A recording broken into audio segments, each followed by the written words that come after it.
So I think we can go ahead and get started. We will have other people joining us hopefully in a few minutes. I'm Diana Jensen, the City of Davis City Engineer and the Project Director for the Climate Action and Adaptation Plan. And Carrie, you want to introduce yourself? Hi everyone, Carrie Lux. I think I know most of you. I'm the Sustainability Coordinator for the city and the Project Manager for this project. And we're really looking forward to our conversation today. As I mentioned a couple minutes ago, we did have this meeting on Wednesday night, and we felt that in order to give everybody the same introductory information, we would show that recorded video to you so that you can get the background of what we're trying to do here. We did have some technical difficulties on Wednesday night, but we've resolved those, we think. And because of that, there's a couple gaps of a few seconds in the audio on this recording. But if you'd wait, it will continue. So. Yeah, so we'll go ahead and play the recording, and then we'll stop and do the section of the interactive portion of the meeting live. So we'll go ahead and get started and play the recording from Wednesday.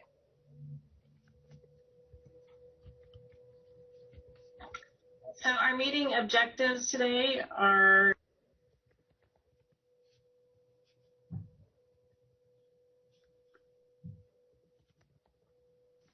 smoke, air inequality, extreme heat, flooding, and drought. As it relates to mobility, which includes transportation, vehicles, transit, electric vehicles, cycling, and walking. And then also in public spaces, such as streets and sidewalks, community trees, nature-based storm water systems, parks, open spaces, and habitat. And the format tonight is that we're going to be having everybody tell us what they would like to see the actions be. So we'll have breakout sessions where we'll have time to get everybody's input on what they think the actions should be in order to address these issues. And then just to remind everybody, we are repeating this meeting Friday at 10 o'clock for other people who the evening meeting didn't work. And then our next two meetings are going to address buildings and water and wastewater. So we will be getting to that. And next slide. And then I'm just going to hand it over to Carrie. Oh, first of all, I guess I should introduce myself. So I'm Diana Jensen, City Engineer and the Project Director for the Climate Action Adaptation Plan. And then I will turn it over to Carrie. Well, hi, everyone, and thanks so much for being here. We're looking forward to talking with you today about the Climate Action and Adaptation Plan. We're going to start with some introductions about the project goals and process, and a little bit about the input that we've already gotten through the survey, the previous workshops, the introductory workshops, which we've had before, and then we're going to move into a recap of some of the input with some of the information and goals that have been identified. And then the majority of the meeting is going to be a Mural program, which is a whiteboard type program that you might see us using at the farmers market in person with sticky notes. And this one is an ability to do that online. So we'll spend close to an hour on two different breakouts, and Josh is going to tell us more about that when we get to that point. Diana will tell us a bit about the next steps in this process. And the exciting moment at the end is that we will be identifying the randomly selected raffle prize winner. And you can see a photograph of that on this slide. Staff will remain in the meeting a bit after 6:30 for anybody to ask questions or provide additional information. And I think that's an introduction of what we're hoping to do. Next slide. So many of you have seen some of this information before. The project goals for the Climate Action and Adaptation Plan are to support the City Council actions to have the community attain carbon neutrality by 2040 with an interim goal of 2030. This is being expanded on the existing 2010 Climate Action and Adaptation Plan, and also meets the state goals for carbon neutrality by 2045. A lot of this is based on the climate emergency resolution that was adopted by Council in 2019. As part of the CAP, or Climate Action and Adaptation Plan, we are prioritizing equity and inclusion, and actually had an entire workshop to discuss some of those goals. The target is with the GHG reduction for 2030 goes along with the state's, both the state's target and the city target goals. In addition to carbon reduction, the CAP also identifies strategies to reduce climate risk and to create a vulnerability assessment, and finally to comply with state legislation. Next slide. So this schedule that's on the screen is where we are. We actually signed the contract with AECOM in early to mid-December and spent a bit of time doing some of the background work, and had our first workshop on Earth Day on April 22nd, the second workshop on community resilience and equity on May 27th, and right now we're in our first of two workshops, each one of them being presented twice. These are workshops 2 and 3.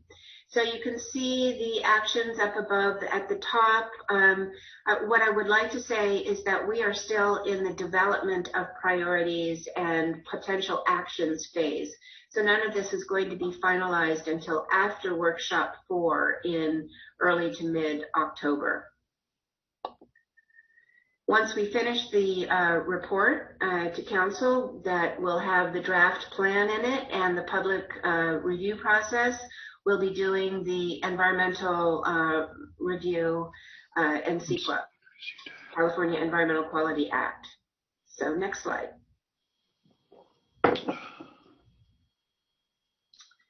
So I think we've already talked a little bit about this. Some of the outreach that we've already done is we had a first online survey, and we'll talk a little bit later about some of the results that came out of that. The 2 workshops that we talked about. We do have a technical advisory committee, which we basically just vet ideas before presenting them to the community. So everything that we've talked about with the technical advisory committee, or TAC, has also been presented to the public. And then the community resilience and equity workshop. There have been a lot of other potential outreach opportunities for people to join in the discussion.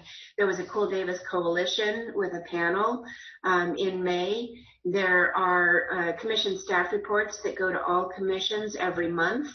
The Natural Resources Commission has been the lead advisory body, and we do monthly updates at the NRC, and other commissions are able to have a representative that goes to those meetings and joins in the discussion. Other outreach has included staff reports, emails and communication from the public, doing things such as visiting the farmers market, and other meeting in a box type opportunities where we go out to hard to reach community members and talk with them directly. And so in red at the bottom is what I said previously. We just want to emphasize that these actions are not finalized at this time. We are working on finalizing the actions, and we'll be bringing them to the community before completing the draft CAP, Climate Action and Adaptation Plan. Next slide.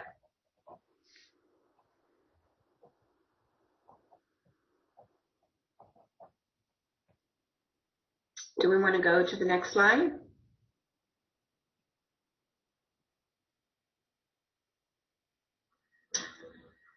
I'm seeing survey number 1 debrief slide. Is that not showing?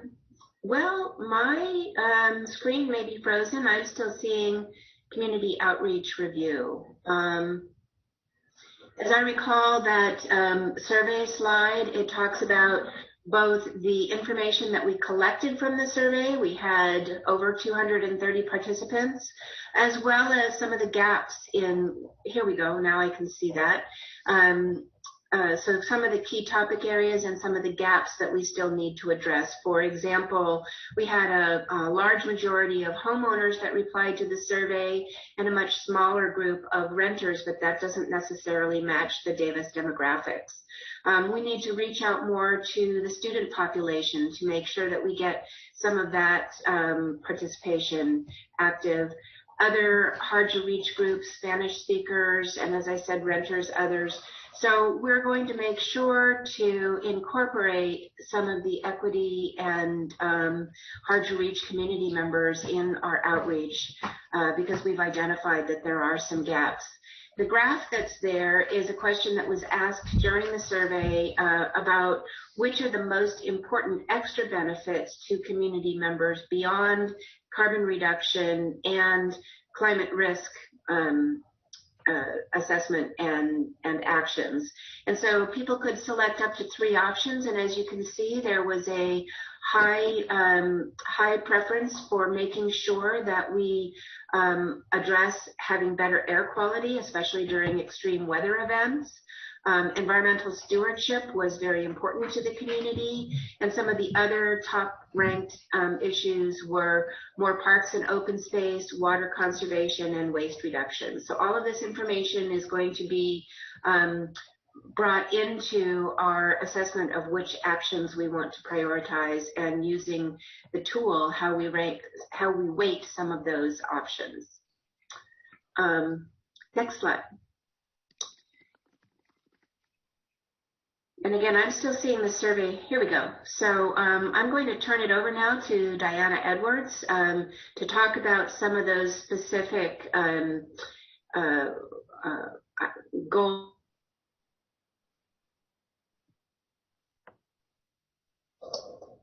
All right, thank you, Carrie. And everyone, I'm Diana Edwards. I'm the project manager for AECOM. I'm the consultant helping the city develop the Climate Action and Adaptation Plan. So now that we've heard some initial ideas from the city, from the community, I want to kind of go through the process that we're going through as we kind of develop these actions, kind of what we're moving into, what we're doing today. As Carrie just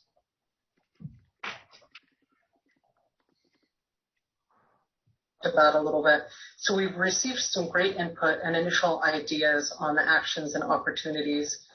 And we've also done a thorough review of what the city has done to date, identified some of the barriers and issues relating to implementing the prior climate action plan actions, as well as some ideas from our technical project staff. Today we'll be hearing more ideas from folks about the opportunities specifically on mobility and public spaces. And then, as we discussed already, in 2 weeks, we'll be gathering ideas on buildings, waste, and water.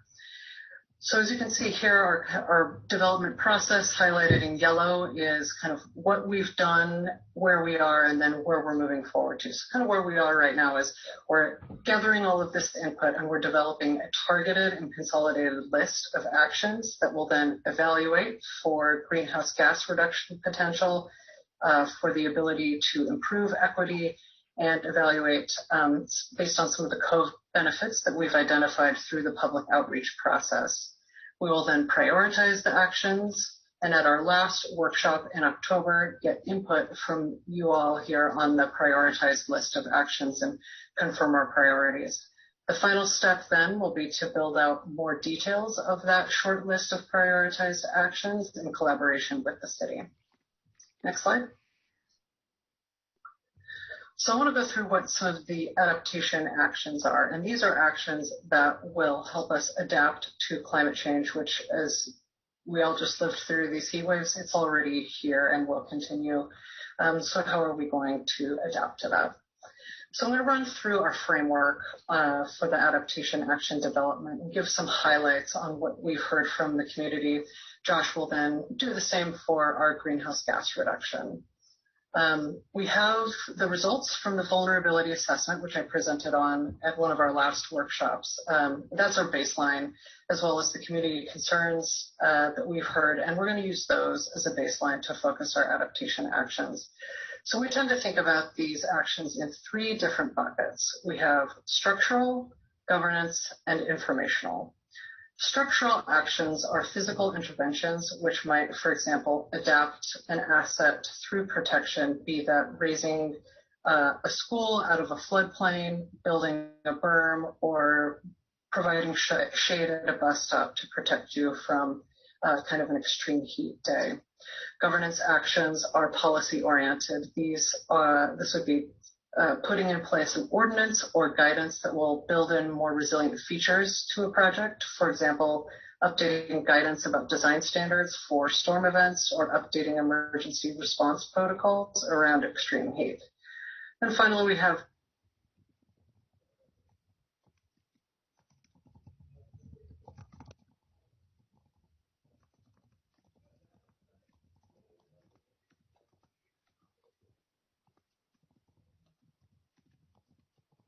informational actions can be continuing studies the city may want to do. Each of these actions can be applied at different scales. They could be asset specific, for example, looking just at the wastewater treatment plant, or they could be applied at the city scale. So, for example, planting broader shade trees, something like that. So in these next two slides, we'll go ahead and move ahead. I'm going to quickly walk through what some of the adaptation actions that we've heard from the public, from some of these public workshops and surveys, and even directly to the project team's email address, which everyone can email us additional actions after this meeting. So I'm going to quickly go through these just so you can get an idea of what we've already heard, because we're going to get a chance to put in actions later. We're going to have about an hour to do that. And so I'm showing you these because I want the actions that we talk about later to be maybe different than something that we've already heard here, or provide nuance or build upon some of these. We really want to, get some really good discussion moving in our next phase of this meeting. So quickly, I'll just go through some of the things that we've heard about.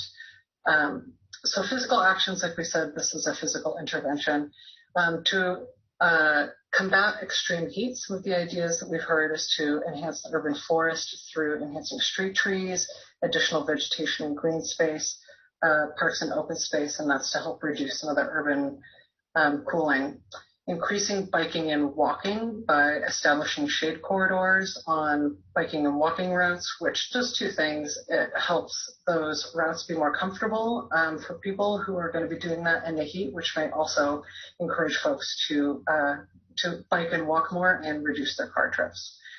Informational actions for all of the hazards. That's going to be extreme heat, flooding, air quality, is for the city to help you stay in the know, provide information for local conditions and hazards such as wildfire, air quality, extreme heat, or providing text alerts to notify citizens of those different additional hazards, air quality, poor air quality days, extreme heat, or flooding events throughout the city. Next slide. So some examples of some of the governance actions that we've heard is during smoke and heat events, improving buses and improving buses and trains during extreme heat and poor air quality events to reduce the amount of time that people are waiting outside, expand access to cooling or weather relief centers or emergency shelters during those heat or poor air quality events or during power outages, or potentially providing N95 masks to people during these bad air days. To combat drought and promote water conservation, another governance action that we heard is to incentivize residential nature-based stormwater conservation systems. So doing a stormwater capture off of your roof or your driveway or something like that. So I'm going to pass this over to my colleague Josh, who's going to talk to us a little bit about greenhouse gas reduction. Great, thanks, Diana. I'm going to set the stage for the greenhouse gas mitigation action development, share some more detailed input like Diana did, things that we've heard from the public about action ideas and challenges, and then introduce the Mural engagement platform that Carrie referenced at the start of the meeting that we're going to use for an interactive conversation with you all next. The ambition of the greenhouse gas mitigation actions should be informed by the city's emissions inventory and forecast to make sure we're being aggressive with our actions in the right areas. The figure here on the left, the bar charts, shows what we call an adjusted business as usual forecast. This particular scenario estimates how the city's emissions could change in the community into the future if no further action is taken to curtail their growth, with the exception of implementing several important pieces of legislation or policy frameworks. That includes the state's renewables portfolio standard, which requires increasing amounts of renewable electricity, implementation of state vehicle emissions-focused programs, and implementation of the city's general plan, which has assumptions for things like the numbers of jobs and houses in Davis and how people will get around in the future. So based on those assumptions, building electricity and on-road transportation emissions would decrease through 2040 through implementation of those programs I mentioned, while all other emission sources would be expected to see modest growth, and that's based on expected population and employment growth in Davis. The figure on the right, in this figure, the solid pink line there represents the same business as usual emissions forecasts. Then there's a series of 3 dotted lines underneath those, and those represent potential target options. The gap or the distance between the pink line and those dotted lines represents the amount of emissions reductions that we need to achieve the targets. And by 2040, all emissions have to go, since we're aiming for 0 in this instance. So the previous slide showed that the majority of emissions, of the city's emissions, are coming from on-road transportation, how we get around, vehicles and cars. And there are a number of challenges that we need to consider if we want to see large reductions in this area, particularly given how ambitious we're being as a community with our greenhouse gas reductions. In particular, about 95% of the vehicle travel in the city's inventory are from trips that commute into or out of the city. So that's things like students and employees who live in West Sacramento or Woodland and drive into the city, into Davis each day. Those trips tend to be longer in distance, with little or no walking or bike use and very low transit use. By contrast, the remaining 5% of trips are their internal trips. They're the city's travel within the boundary, within the community. And those tend to be shorter distances, and there you see a higher proportion of walking, biking, and transit. So achieving the city's interim 2030 target is likely going to require substantial action here around these transportation-based emissions, and achieving carbon neutrality by 2040 is going to need incredibly aggressive action. Some of the challenges that were identified in the previous portions of engagement it noted that community values might not align with this ambitious travel reduction strategy. There's a real jobs housing imbalance here that results in these significant commuting trips. There's also not really any low-hanging fruit that's left in Davis in this instance. So the city has already done a really great job using conventional strategies given its land use characteristics. And now we're faced with more complex solutions or harder trade-offs. There are challenges in that intra-city transit, the transit that operates within the city, is currently primarily organized around facilitating student trips to and from the campus. Intercity trips, those trips coming outside of Davis and into the community, are really challenged by their transit options, and they tend to be expensive to operate, and they have relatively low ridership. And finally, I'll just note that right now there's no travel time or financial incentive for biking and transit, so private vehicles tend to be the preferred option. So several of those high-level challenges were also highlighted by participants in Workshop 1, the Equity Workshop, and Survey 1. And through those comments, potential solutions were either stated or implied. Commenters said things like, transit doesn't go where I need it to go, or it takes too long. So we probably need to increase the service area, the reliability, the frequency, and or make it free. There's a feeling that personal vehicles are needed for flexibility. So things like promoting Zipcar or shared electric vehicles for those in-commuters were listed as potential solutions. There's currently lots of interest and past action on electric vehicle use, but there's still plenty of concern about charging access and costs. People suggested rebates or incentives for EV purchases, as well as mandatory EV charging in new and existing apartments. And finally, bike infrastructure. Lots of reported bike use, obviously, and plenty of issues still identified, including poor maintenance of bikeway surfaces, lighting problems and security concerns, and again, this time trade-off that is implied within certain biking trips. And some other mobility ideas that we've started collecting include things like land use planning approaches that could increase housing within the city to offset some of these high-level challenges that I identified. Pairing intercity transit with low-carbon options that can then disperse riders throughout the city in a way that gives them the flexibility that people say is lacking.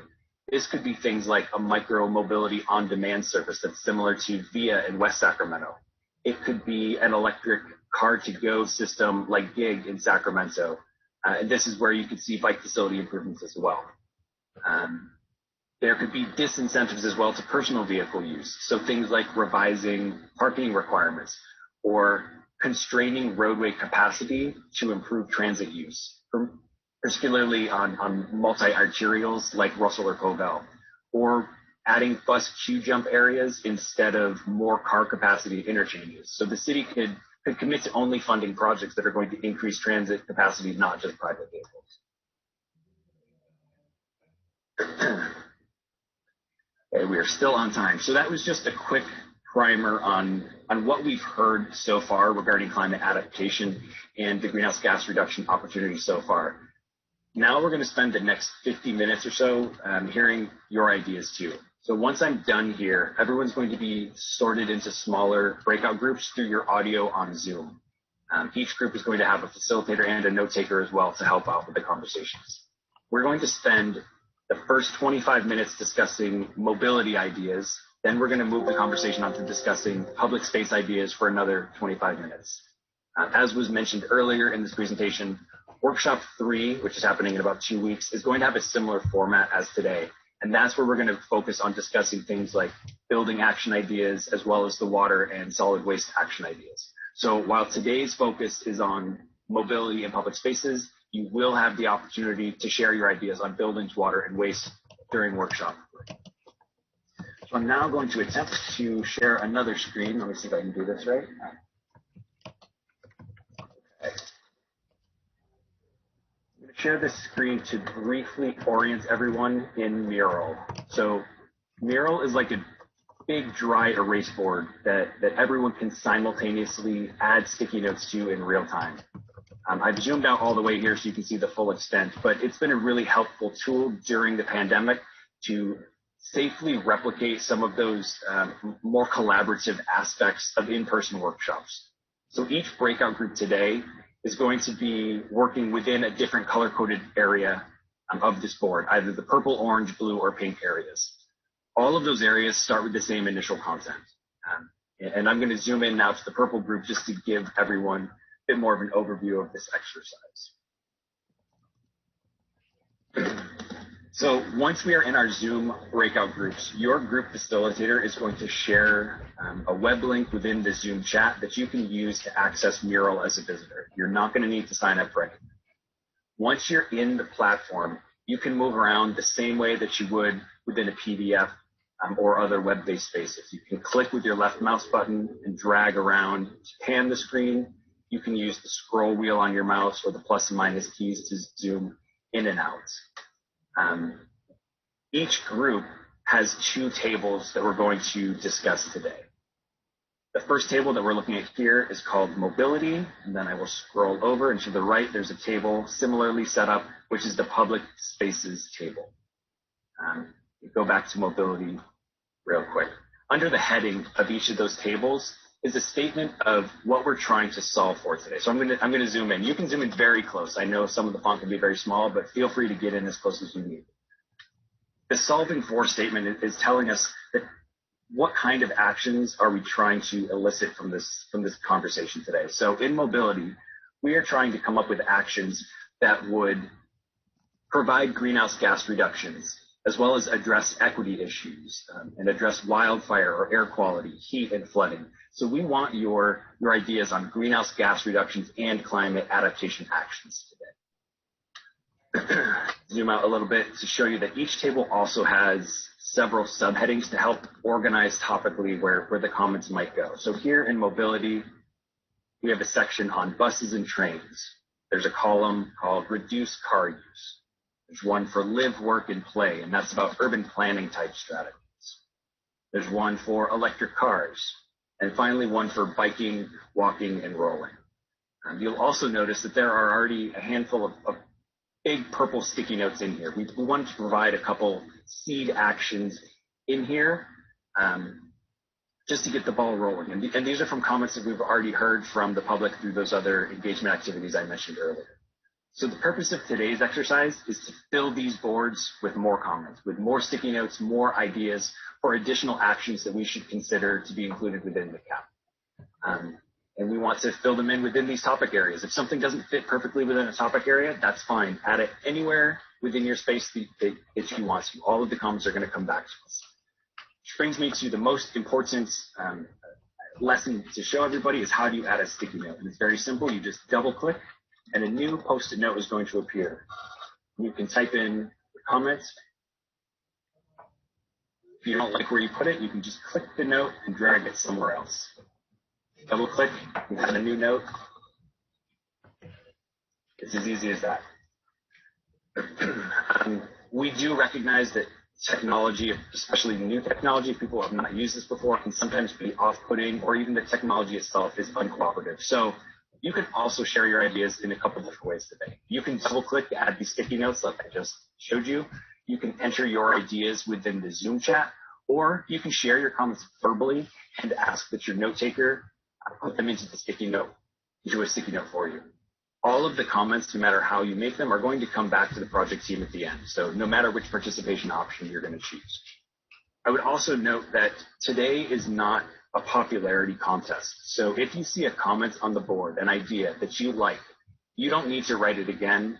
You don't need to add a note that says, I agree. We are trying to collect a full suite of potential action ideas here, but we're not trying to express preference for some over others today. And then finally, I'll just note that the most engaging breakout groups that I've been in using this approach have had a mix of talking, verbal communication, and note posting. So I would encourage you all to start or join a dialogue to share your ideas with your fellow participants within your breakout group. And if you're comfortable, summarize them in a sticky note too, or ask the note taker for help. So with that, we're going to sort everyone into breakout groups and give you your own Mural links within the Zoom chats. Once you're in there, feel free to test it out and get comfortable for a few minutes before we get started. Thank you, and I'll see you all in there.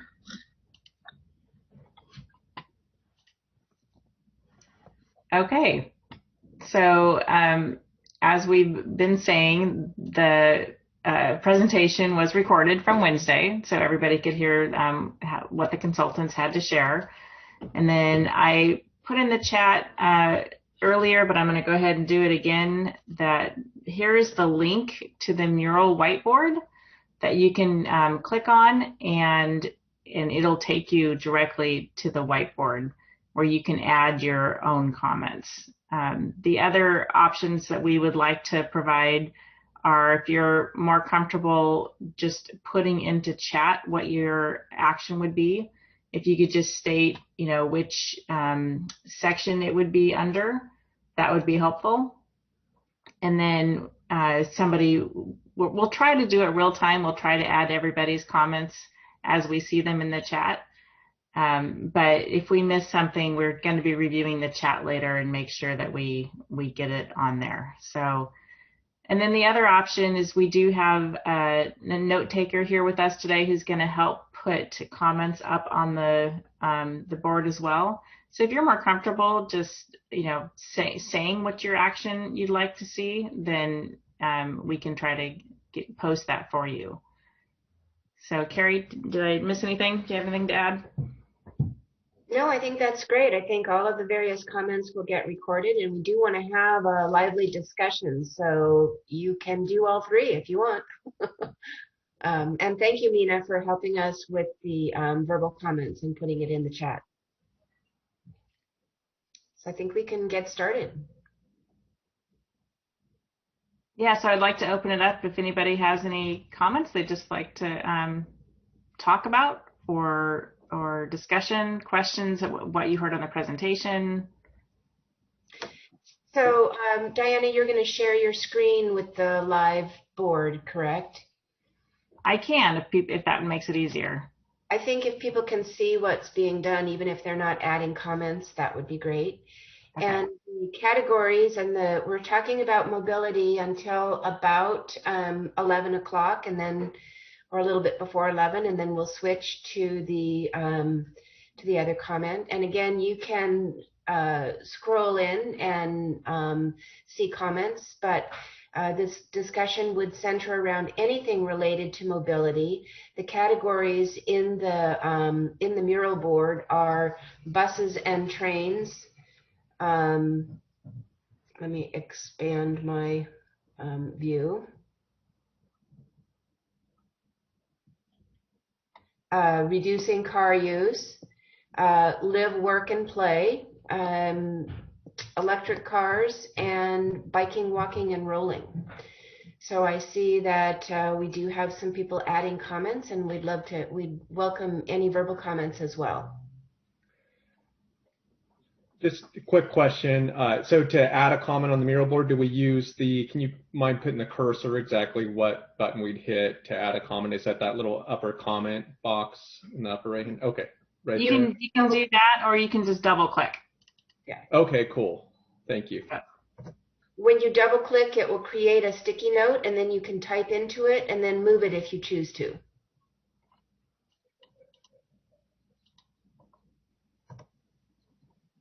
I had a verbal comment just around the public transit, trains and buses and biking. It feels like when we're asking to take more public transit, it sounds like, or it almost feels like we're asking people to make a sacrifice. And I'd really love if we had more emphasis on like the celebration of taking public transit, of like the awesome opportunity that you have to read a book or go at a different pace or not be stuck in traffic when you're taking public transit. So I don't know really where that falls in the mobility scheme, but it's an idea. Thank you. That's a really good comment, and I think that some of the things we're talking about are the actions that we can take, but those need to be paired with behavior change and not just incentives, but like you say, attitude adjustment for what are beneficial actions to take. So we will be looking at all of those issues as we develop the actions in the plan.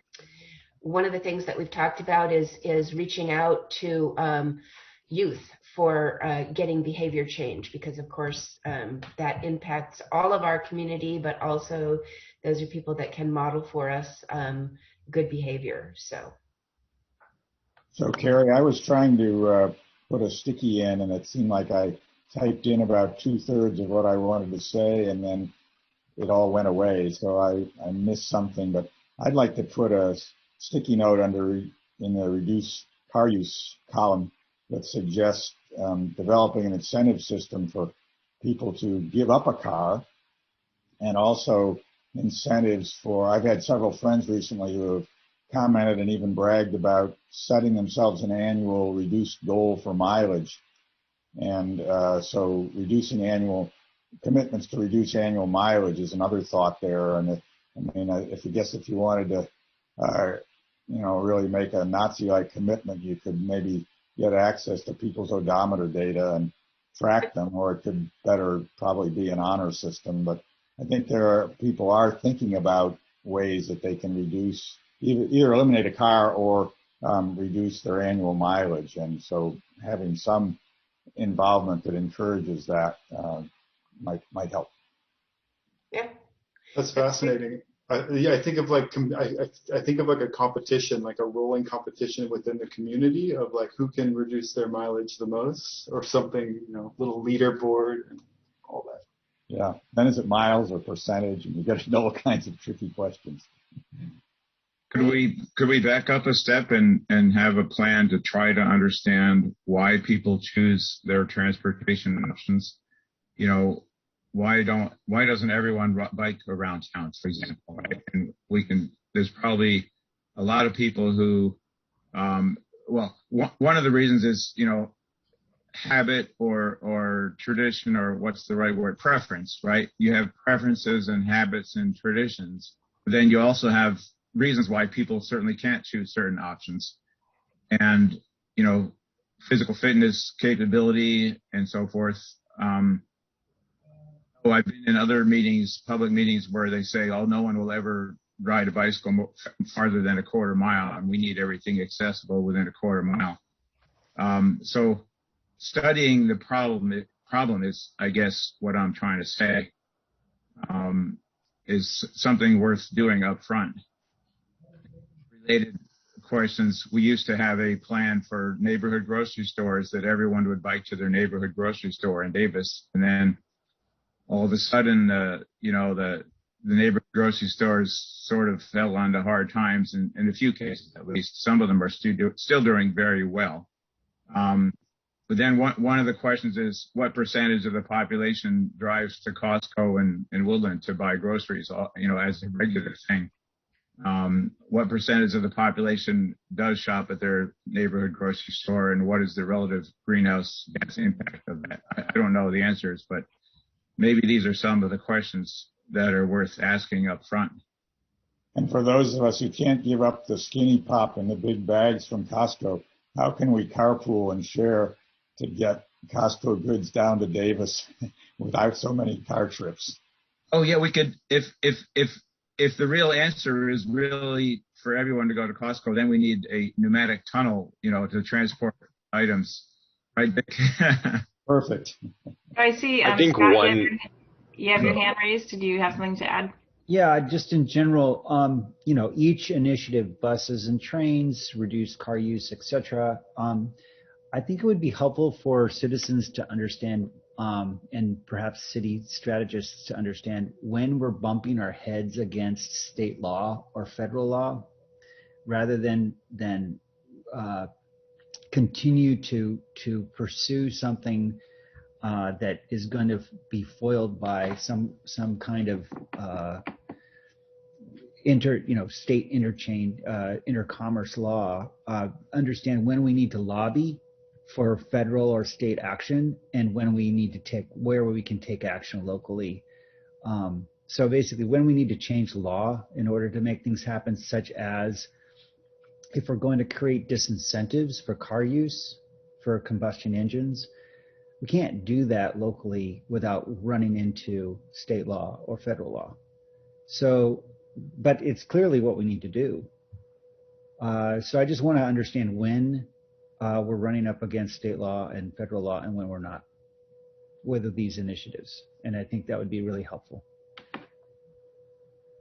That's a good point. I think that's the benefit of working with our consultants, AECOM, because they are very tuned in to all of that and can help guide us with when we need to be addressing those policy level actions. So one strategy to consider for buses and trains and reducing the car use is it kind of goes in line with the intra-city trips, is having more bus lines that go from parks to shopping centers. Because right now, it's the only buses you have are from campus to the residentials, or from random points in the residentials out of the city. So there really isn't a way to get from the green belts to the shopping centers, whether you want to go from North Davis to the Nugget, or if you want to go from Central Park, for example, over to maybe the post office. There just isn't those types of like connections to the parks for commuters with public transit.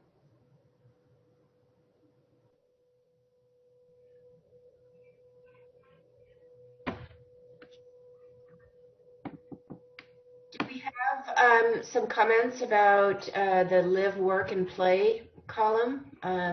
We are getting a lot of great input on reducing car use and buses and trains. I see some comments have been added on electric cars and a few on biking, walking, and rolling. But we can stick with those other topics if that's where people have a lot of interest. So. Elizabeth? Yeah, I'm a senior citizen. I live in a senior community. We have potentially different transit needs and different mobility issues than so far are being possibly addressed. For one thing, it's hard to imagine incentivizing a senior citizen at this point to purchase an electric car. Although, I mean, it would be a great idea. I don't know what the incentives are to trading in your existing fossil fuel car at this stage in your life for an electric vehicle that is possibly quite expensive and for which there aren't enough rebates or whatever to make that car financially feasible. That's the car part. We are going to be better connected for transit from Yellow Bus. It just so happens they're rerouting their route through town, which will benefit us going out of town and coming back. But for seniors actually who have mobility issues, the transit options, except for Davis Community Transit, are not good unless you drive your own car. It's just very difficult. One of the things that have been, discussed is if we were able to provide transit on a more frequent basis and stopping at more locations than currently, that may help address what you're talking about. Well, but there are levels of disability, and sure. So I'm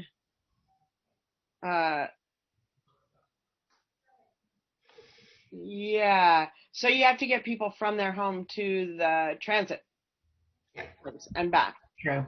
Yeah. And if they're going shopping, they need to have some form of, some way of carrying or getting their shopping goods on and off. Mm-hmm. So I don't know. The idea of microtransit would work, it seems to me, for a large portion of our senior and disabled community. Well, we really appreciate those comments, Elizabeth, and we're looking forward to having a directed conversation with Rancho Yolo and get more expanded input.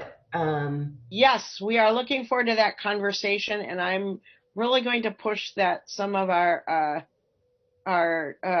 especially disabled seniors participate, because this is an issue. Mobility for them is a big issue. Affordable housing is still a big issue too, and the affordable housing has to be near transit, and it has to be near, to me, it has to be near services. But that's, I'm happy to have that conversation later. Good. One thing that strikes me is that Unitrans is such a successful local asset that perhaps the city and the university could negotiate an arrangement for expansion of Unitrans to better serve seniors who already are free riders on Unitrans, but to configure routes to provide better access between senior housing and shopping or parks. And it's a specialized kind of transport. It's not like a standard bus pulls up to one stop, but more localized, or where maybe a smaller bus that can get place to place and have someone that can help a little bit more.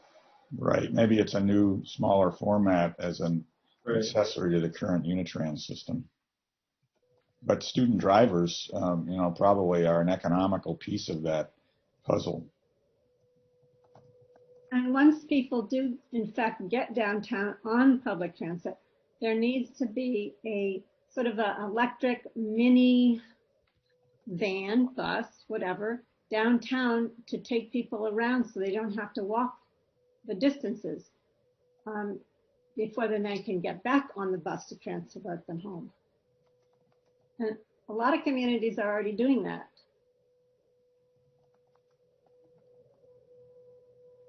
The downtown loop.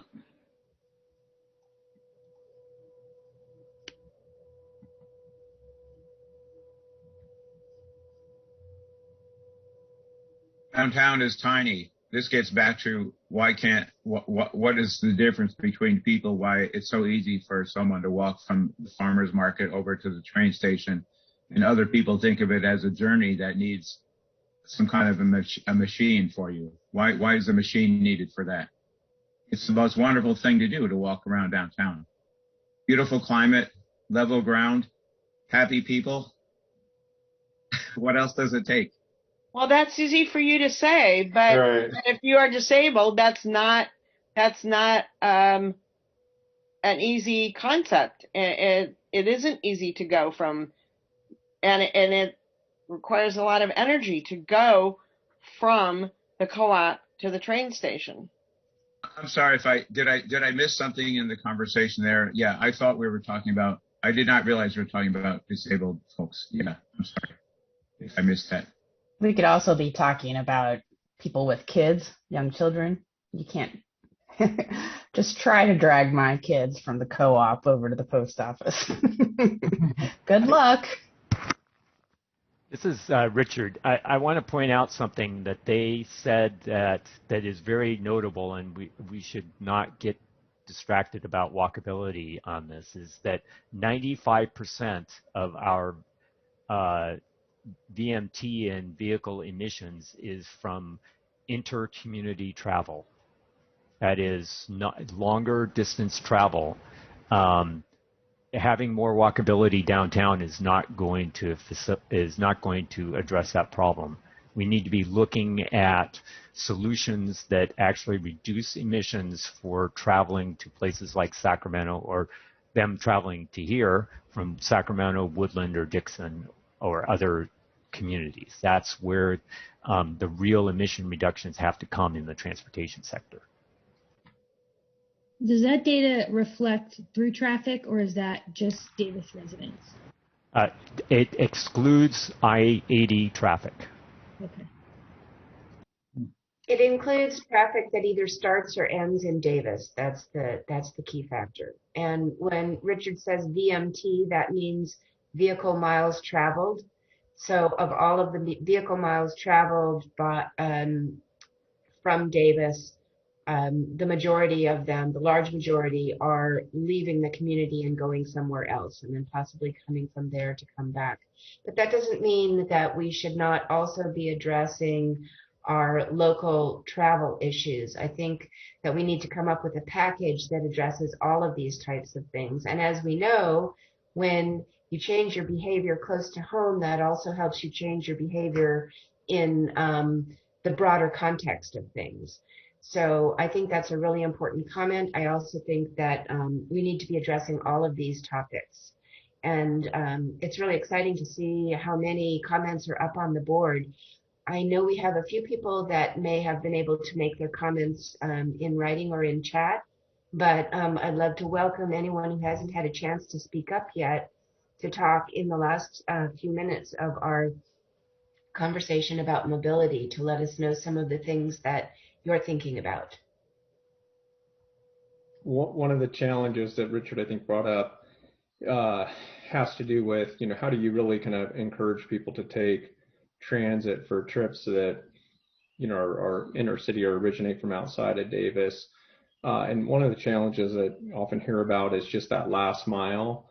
So if somebody's taking Amtrak in or taking a bus in and they get to wherever that stop is, if their destination is still, a mile beyond where they're getting dropped off, how do they get there in an efficient way? And, if there's an opportunity to really explore deployment of, like electric assist bicycles, electric scooters, people pedal power is terrific, but if it's a 104-degree day out, that can be kind of rough. So, how do we kind of expand those last mile transit options to allow people to get to, their final destination? And, are there opportunities for, petty cabs or electric assist cabs? And, that might be an opportunity to encourage people to use public transit if when they get to their destination, there's other last mile options available.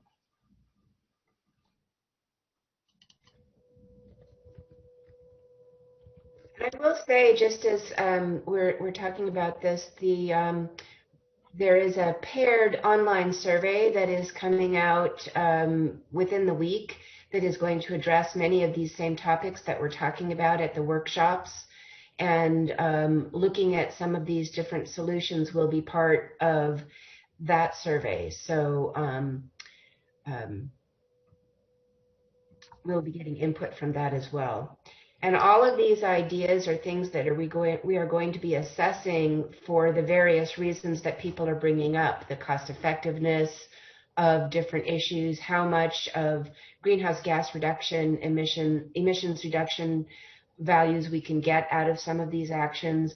Do we have local control, or do we need to go to the regional arena or the state to look at some of these things? So all of these issues will be addressed in the coming months, and we will be bringing that information back to you.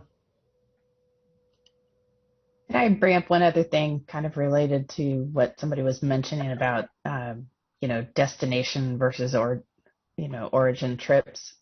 We also are becoming inundated with through trips right in the city, not just the highway. For instance, it literally, I'm not exaggerating one bit, 45 minutes from my home in East Davis to get onto the highway on a Friday afternoon. I sat next to the church out there off of Mace on Alhambra. 45 minutes it took me to get onto the highway, just spewing pollution the whole time. Along with all the other cars. So I think that finding a solution, getting these navigation-induced traffic trips that are just basically going through our city and clogging up our streets is a really important factor that I have no idea what the solution is, but if anyone has any ideas, I'd love to hear them and have them put down here. Thank you. And I will say that the Yellow I-80 project, which is to include managed lane in the I-80 corridor as it goes through Yellow County, hopefully will relieve some of that congestion and the desire for people to exit the I-80 stream of traffic and go through Davis thinking that they can, make it faster. So that project is just received funding, and it's still going to be probably 5 years, 6 years before we see construction, but that it is something that they're trying to address for the traffic that comes through Davis. It's I'm sure not the only solution, but that's one that they're looking at. So I think we'll wrap up this discussion and do sort of one last call for comments about mobility and the topics that we're talking about right now. There's been really fantastic input, and I believe those ones from both the chat and the verbal have been able to be added onto our board. So last call for comments about mobility before we go into discussion of public spaces. Okay, thank you so much. So these these comments on this board will be locked after we've done the public spaces one, and we will send you a link with a space for additional comments that you may think of after this meeting.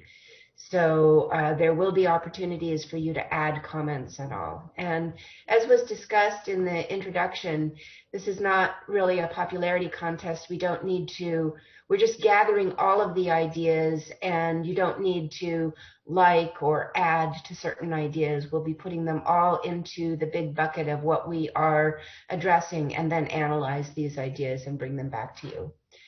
So should we move on to, we've got the public spaces board up and the categories with some pre-seeded ideas that are in there, but we're really looking, these are from previous public input. So we've taken things that we've already heard and added them in there. We have streets, sidewalks, and paths. We have open space and habitat or environmental stewardship. We have the urban forest. So all of our trees in the community, not just street trees, but other trees as well. And I'm having there we go. Parks and green belts, and any other comments that you might have about public spaces. So this board is on the same link that you had before. You just need to scroll to a new place. Is anyone having any trouble finding the public spaces board in Mural?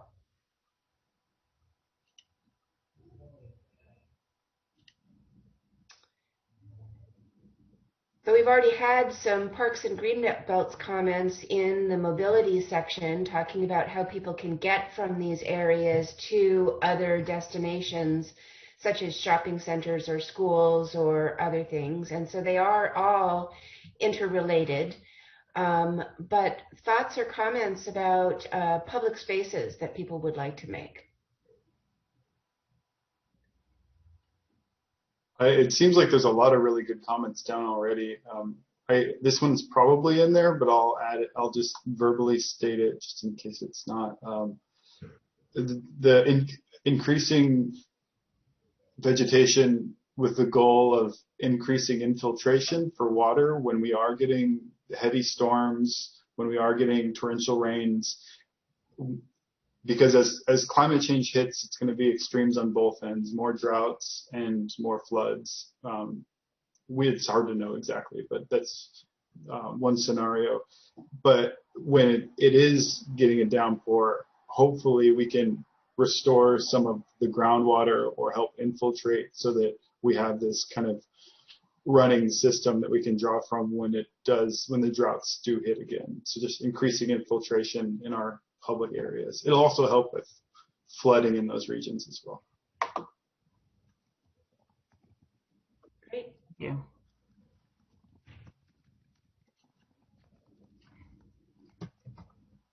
I will say that we try not to have favorites, but some of our favorite commenters when we were at the farmers market were some kids that came by, and we had two sisters. I think they were about 4 and 6 or 7. And they said in public spaces they wanted more art. So they drew some art on our sticky notes and put them up on the board. So they were trying to improve our mural as well. So those are great comments.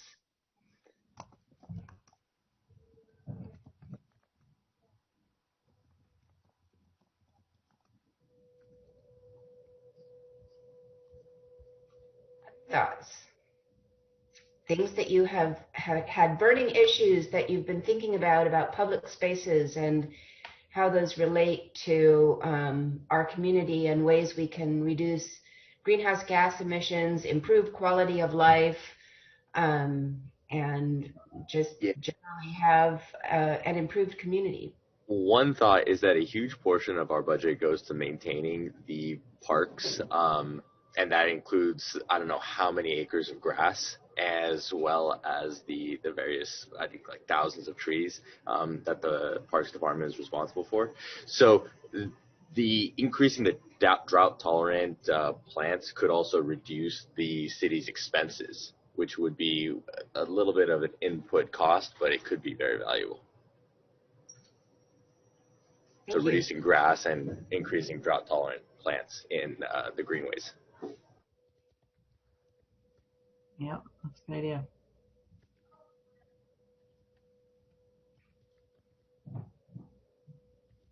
I see there's a comment too about using locally native California plants when creating habitat, and that can certainly help on the water use. Elizabeth, I see you have your hand raised. Go ahead. I do. It would be nice if we could find more space for additional community gardens. And they don't have to be huge or elaborate, but making them community gardens available in more neighborhoods. Mm-hmm. That's a good one. That's a good one.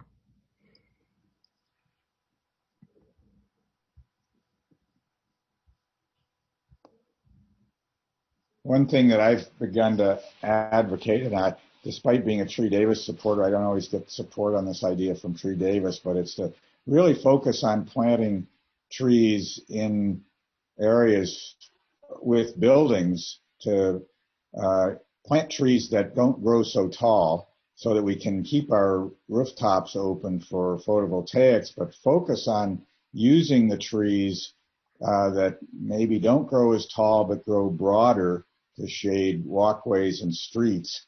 One of the issues we have with downtown trees is the danger of them getting so large with big limbs that fall and crush cars. We've even had a death, I think, in Davis as a result of a big falling tree or tree limb. So I think it's time for a study that really picks optimal trees for our environment. The leaves are a big problem too. The bigger the ball of the tree, the more leaves fall and the more cost we have in dealing with the leaves and the more danger we have from slipperiness on surfaces. So I think there's a rationale for looking harder at specific tree species that are best for downtown Davis. And related to that, we do, with the changing climate, the best trees are changing also. So we have different species that are important to consider, that trees that we selected 20 years ago may no longer be the best trees for our warmer climate. Well, and maybe for drought conditions too, Carrie. Some trees probably drink more water than others. Right. I'm seeing a lot of comments in street sidewalks and paths about fixing heat in the area, things like adding misters, putting in different pavements, providing shade. Are there additional thoughts on ways that we can do that in our public spaces for street sidewalks and paths? Other thoughts that anyone may have?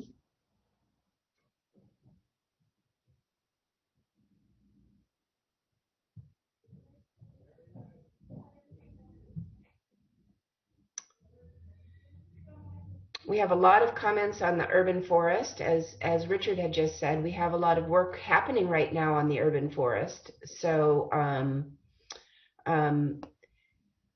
how about some thoughts about parks and greenbelts?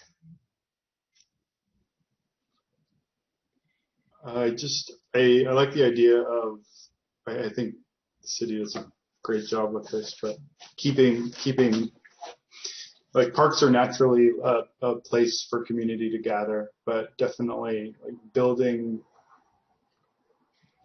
features for that gathering to occur, as well as, I don't know if events, like keeping public events in parks and greenbelts occurring would go in here, but just that strong community, I think, is really important for surviving climate change. And I think this relates very directly to community resilience. The more connections we have and the more social connections we have, the better we are able to address climate risks that come up and any other sorts of risks. So the comment about encouraging group activities in neighborhood parks and greenbelts, and that can also be through gatherings. So I think that as we're emerging from everybody kind of staying close to home during the COVID time, we can build back some of the systems that we had in place before, such as Neighbors Night Out or community interconnectivity in ways maybe that are expanded upon what we've done in the past. So I think those comments are important both in physical spaces as well as in neighborhoods. Is there anyone who hasn't had a chance to speak up that would like to tell us about what you've put on your sticky note or other thoughts you may have? We have about 10 more minutes on this topic if there's an interest in continuing to discuss. I'll just say one of the challenges I think that we often see is, and it's becoming more and more, is there's more of a focus on deployment of photovoltaic panels and incentives out there, like by way of tax credit for businesses to install photovoltaic carports.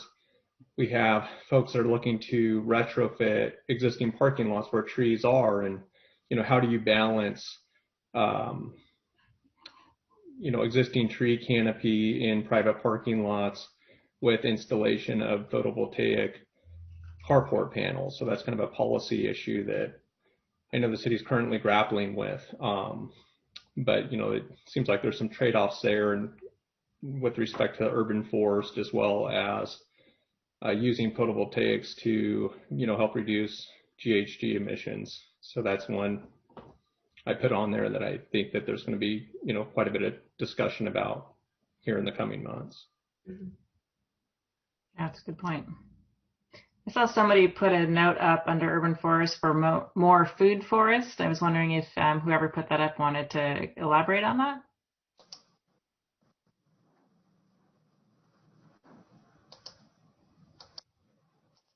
I'm assuming we're talking about, maybe people having their gardens and fruit trees in the front yards as part of the, public area. I'm not sure that was this is Stacy. I put it there. I think it can be a public park, not. Okay. I mean, that's fine if people want to do it on their own property, but I view this as public spaces. And there's no reason we couldn't have a community orchard, for example. Right. Yeah. Something more diverse that's managed with volunteers, maybe food donated, Mm-hmm. Okay, thank you for elaborating. Village Homes has certainly set a good example on that score, although I don't know that we're up to date on how successful the Village Homes orchards are, but it's always impressed me that those have been maintained all these years, and I don't know exactly how the food is distributed either, but great model. Does it, I don't know about it, but is there a lot of waste on the ground? I think that tends to be where people avoid it and why you need volunteer engagement. I can speak to that. We hire a gardener, several at our own expense. As part of our Village Homes dues, and they maintain the trees, and then it's up to us homeowners to harvest fruit as we wish, and some of it does end up on the ground, but it's in orchards, so it's it's appropriate thing for some fruit to fall. Look at this. One side of Davis learns best practices from the other side of Davis. But it's a lot of work maintaining orchards and keeping them in good shape, pruning and caring for them, and of course it's a water issue too. If they need water, and making sure they get that, and then looking at our water usage and thinking about that issue. So, yeah.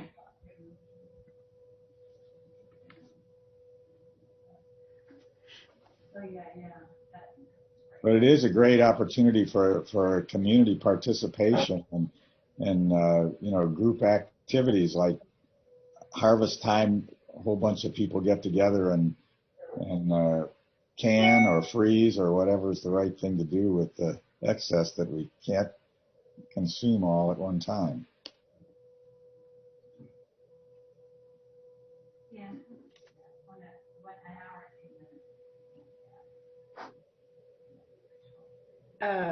We can't hear you, Carol. I was talking, and I was just saying that harvest time is a nice activity, group activity for for getting together and preparing the fruit for storage to be used over time. Mm-hmm.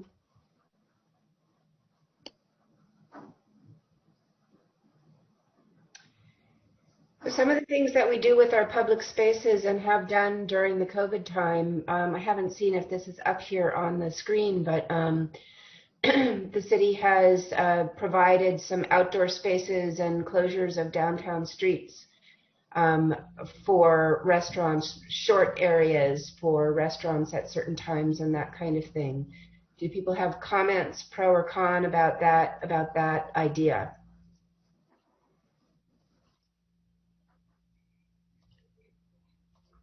I have strong feelings about the fact that I think we could close off to traffic most all of the downtown, like they do in Europe.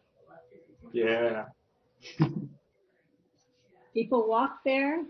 The streets they're not streets anymore, but pathways, etc., in front of the stores are always busy, and they seem to be thriving. At least, well, I haven't been there for a few years, but they have been.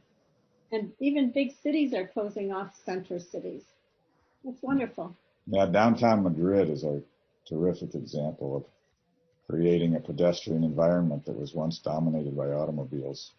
It's so much more livable and a fun place to be. Well, this is an example of a side benefit of COVID. Since we needed more outdoor spaces, it's been a good opportunity to test that out and see how it works and how the businesses feel about it. Another comment that we've had before that I haven't necessarily seen in our conversation, I'm just throwing seed ideas out there in our last 5 minutes, is either widening bike lanes or providing more space throughout the community for walking and riding as compared to cars, or changing streets in some other way to address prioritizing active transportation rather than cars. This also relates to the whole Green Streets concept, like was done on 3rd Street from campus to A. So I don't know if anybody has any thoughts about some of those ideas. I do want to recognize Elizabeth had her hand up for a while too. Go ahead, Elizabeth. Okay, thank you. First of all, I've heard from not the restaurants, but from businesses that are in the closed off area that they've lost a lot of business. So if you have a business other than a restaurant, perhaps closing off the streets is not such a good thing, especially if you have customers or potential customers who A, could go somewhere else to buy that item, mm-hmm. and B, if they had to carry that item some distance mm-hmm. From your store to their car, they're going to be reluctant to do that.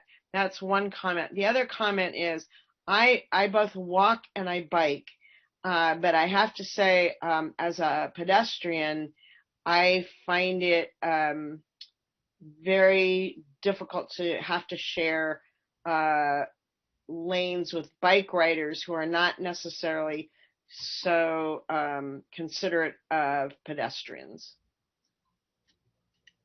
So if we could separate, have more places where pedestrians and bike riders are separated and from cars, that would, I think, be helpful. Mm-hmm. Thank you. One thing related to more biking space, I wonder if the reduced street sweeping that we've had in recent years is cause for more debris in bike lanes. And if that's true, that's something that could be addressed in the relatively near future. Thank you for the nice And like we've said before, we're not suggesting these things right now. They need to be analyzed. And I think that looking at all the aspects of these different opportunities is very important. So we don't want to make changes without considering all of the users, as Elizabeth had said, the businesses as well as the people. So we're gathering comments and thoughts right now. So unless there are some additional final comments, I think we'll start to close up this part of the meeting. So is there anyone who hasn't had a chance to put some ideas out verbally? I know we've had some in the chat as well. And just a reminder that this board will be available to look at and add more comments in the next few weeks before we close it completely. So I'm going to go ahead and stop sharing that screen and go to our presentation. Let me pull that up.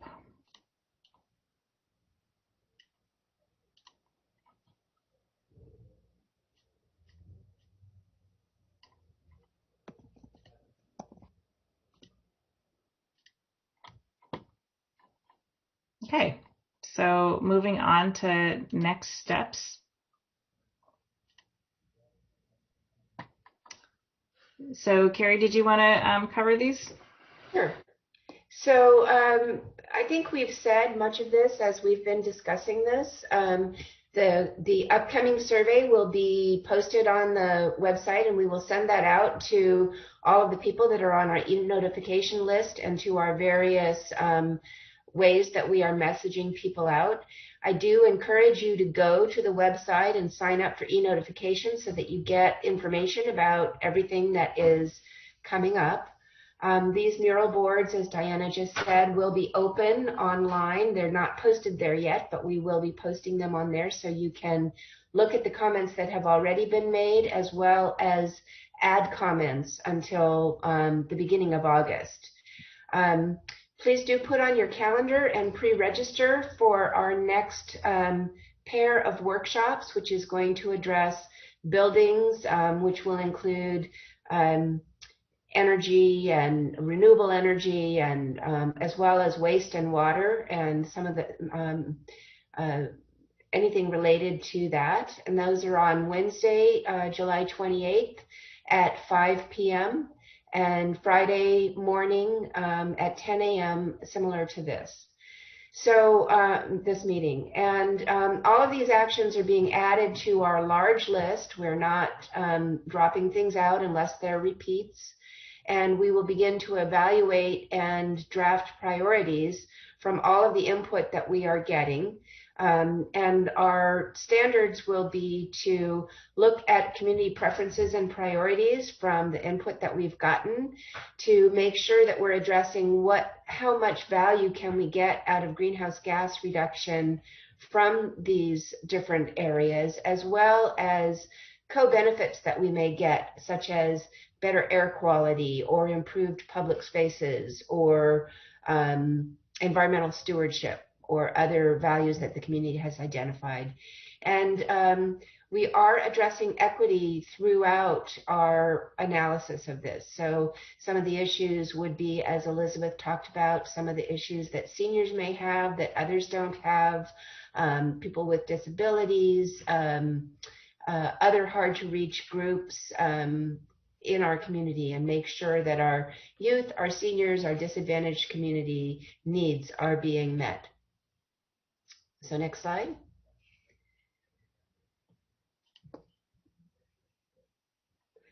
And this is the moment at which we are going to announce who our winner for the Farmers Market basket is, and we really appreciate all of you being here for this meeting. The only requirement for this is to have pre-registered and be here. And we randomly selected one of our participants, and that turned out to be Elizabeth Lesensky. So congratulations, Elizabeth. I'll be delivering this basket to you, so I'll talk with you about this later. And I hope that you appreciate it as much as I did putting it together. I think they're pretty exciting. Well, thank you so much. I am a regular farmers market attendee, So this is absolutely fabulous. Thank you. Hopefully you can make use of the basket and the contents. And we have 2 more workshops with 2 more baskets. So that's an incentive to sign up for those. And I think with a few more wrap-up comments from Diana and maybe some of our other staff that's on the call, we'll finish up, but we will stay on the line if there's additional discussion or comments from anybody on the call. So. Thank you, Carrie. And yes, I just wanted to say thank you to everybody for participating today. I appreciate those who added on to our mural board. I know it can be a little difficult to maneuver in that space. So appreciate Mina helping us out by adding comments from the verbal comments and also from the chat. We will be looking at the chat and making sure anything that was put in there ends up on the board. So if you've added something there, it will end up on the board. And again, yeah, we're here to continue the conversation if anybody has further comments or questions. And I will just mention, I'll call out Diana Edwards is on the call. She's just kind of observing from afar since our consultant is not staffed to do this meeting.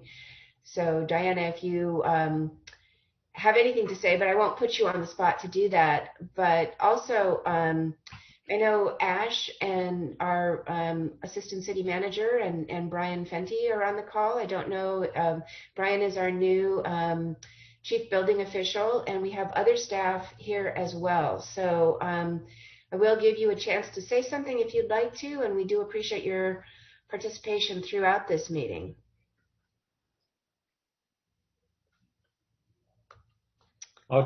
Thank you, Ashley Feeney. Thank you to everybody for attending, and thank you, Carrie and Diana, for putting on this workshop. I actually really liked the mural board. I thought that was a cool exercise, and glad to see that those will be posted for everybody to look at. And then Brian Fenty, who's just joined our team.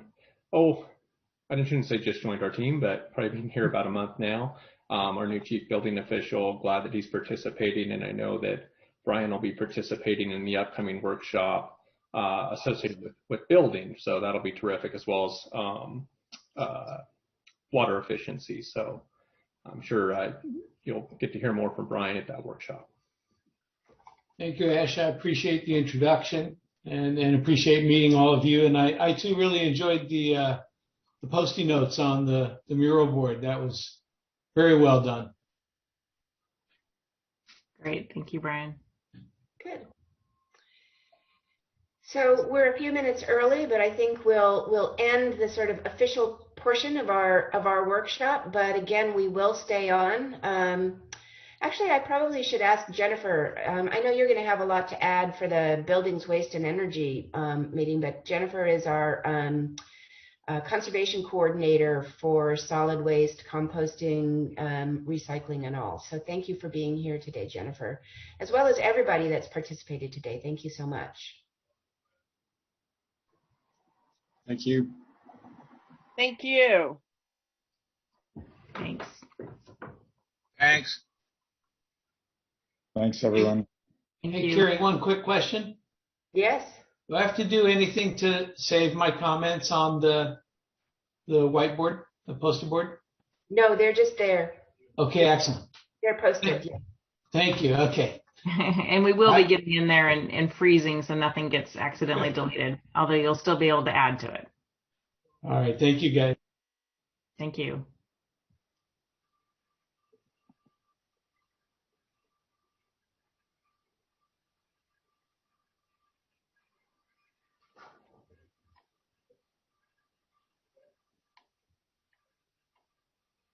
Good job on the last 3 minutes that I caught there. I'll have Vanessa go in and lock the mural boards right now. Okay. Thanks, Diana. Thanks, guys. Thank you. Ash and Diana, while you're still on the line, we did get some clarification from our consultant Josh on some of the transportation issues that were brought up at the last meeting. So Ash, I'll send that to you. We had some questions about transportation that we just wanted to clarify exactly how that VMT is being calculated. So. Oh, great. As far as if it includes, like, I guess one thing that came up here that I was kind of interested in is like the Waze trips, if those are included as VMT, how those are factored. I'd imagine they're probably included because I don't know how you would exclude them. The which trips? Right, like the wayfinding apps where, let's say someone's traveling from west to east and they decide to take a non-I-80 route through town to try to save. That's a good point. Yeah, I'm not sure how those get included or not. I imagine they do get captured because they're going within the city limits, but we'll have to ask that question directly as well. Yeah, that's a huge challenge for especially a city like Davis. Any community that's on a major interstate that has heavy volumes of traffic. Yeah. I don't know how we get around that. I know we can't toll our roads or exclude people, but that's a tough one. It is. Well, I think what we decided in our meeting with Fair and Peers was to do the full accounting method so that all trips are counted, which is we are getting the highest level of trips for Davis. We will also have the ability to cut that in half if a trip starts or ends in Davis but is going somewhere else. But for the current time, we're assuming that we're going to include all GHG transportation for trips. And since we have those points that we talked about, those 50 locations within the community that Greg identified in one of our meetings, Greg, those trips that come off the freeway are being counted through that. So we're going to have that data. So we wouldn't necessarily know that they're coming from the freeway or not, or that they're not Davis residents. They'll just be captured in those spot locations as trips within Davis. Yeah, that's a tough one. I mean, like one of the things that I think Michelle Byers brought up, it's like if there are times people have to get on the interchange, and if they're sitting there for 45 minutes, I mean, that's a real issue. So I don't know. That's a tough one. That's a tough one to crack. Yeah. Well, newer cars turn off. They like go into sleep mode or something. But many of our cars are not that type. Yeah, I think one of the comments I put up there and I think it's smart to say, okay, well, what about any additional investment from the city going to just transit options only? Well, I like that. I think that there's been so much focus in our American culture of individual vehicles. I don't know, unless transit is a time saver for people. I think that the gentleman's point of like, yes, it can be very enjoyable. I mean, I love taking transit, but unless oftentimes it adds a little bit more time than it would take to take your individual vehicle under our current system because there's not enough designated transit lanes on the freeway. But incentives to try to get more people in electric vehicles, and I know there's the federal and state incentives, but what could we do locally to encourage EV deployment? I don't know if it's priority parking or free parking for EVs. Are there some things we could do in a short-term period of the cap, like maybe the first 5 to 10 years, or maybe the first 5 years, and see how effective it's been, I guess as part of this is like, what can we do locally to encourage more conversion to EV from gas vehicles? And I don't know. It could be, individual incentives for rebates on purchasing cars, or it could just be that we have free chargers everywhere. I mean, there's a range of things I think that we could do. Cool. Well, right now, we're planning to charge for EV charging, but that's something that could be, like you say, Ash, because it's all going to be smart chargers with the SACOG grant funding, which is the seed project. There will be more after that. But it could be like the first 2 years it's free and then we switch, or we don't have to have the same model throughout the life of the chargers. Or it could be, we already are talking about different pricing for, say, the first hour versus subsequent hours, because if people plug in and they're there too long, they're going to get a higher rate. So maybe it's free for an hour and then you pay or something. Perfect. Like that. Yeah, I think the things that we can do to try to and then widely advertise it, right? Like, hey, City of Davis is part of RCAP is trying to promote more people to purchase EVs, and as part of our EV charging program, it's the first 3 years are going to be free. So go get your EV today, and maybe there's a credit or a rebate or something like that that can be applied locally at a local dealership to encourage people to buy local. It seems like there's some things that could be done around that, but Well, all right, good. I thought that was a really good workshop. I really liked the mural exercise. At first, I was a little scared when I saw that. I was like, oh no, and it was really user friendly and easy, and it seemed like it was nice to get that out there. So I thought that went well. Great. Thanks for participating. Yeah, it's so great. We've had really great workshops with people being very respectful and giving great ideas. So yeah, I can tell. I think that was really well. It went really well, and nobody, co-opted it or anything like that. So that was cool. It was cool, and very well done. Thank you guys. I'm sorry I had to blip out for a little bit there, but I sat for I was here for most of it. It was very enlightening. It was very well done. So nice job. Appreciate it. It's Jennifer. Yeah, I think Brian I talked to Brian. We met yesterday, and I'd encourage you to coordinate with him. He's definitely going to participate in both of the upcoming workshops, and I'm looking forward to all attend one of those workshops too on the building waste and water efficiency. So if you had anything that you wanted Brian to actively participate on, he's there as a resource, and he has them both on his calendar. So, Great. If you want to coordinate with him ahead of the meeting on any needs you have from him, he's available. Perfect. All right. Great. Yeah. I think we'll really need some of that work after we do the workshops, because this is kind of information gathering from the community, not assessing or prioritizing. So we're kind of like anything anybody wants to say. Yeah, perfect. That's how you get to the next phase, right? So yeah, on that next phase, wider team involvement, I'm sure there's going to be a lot more of that. So, Great. All right. Thanks to you both. Good workshop. Okay. Thanks so much. Okay, bye-bye. Bye.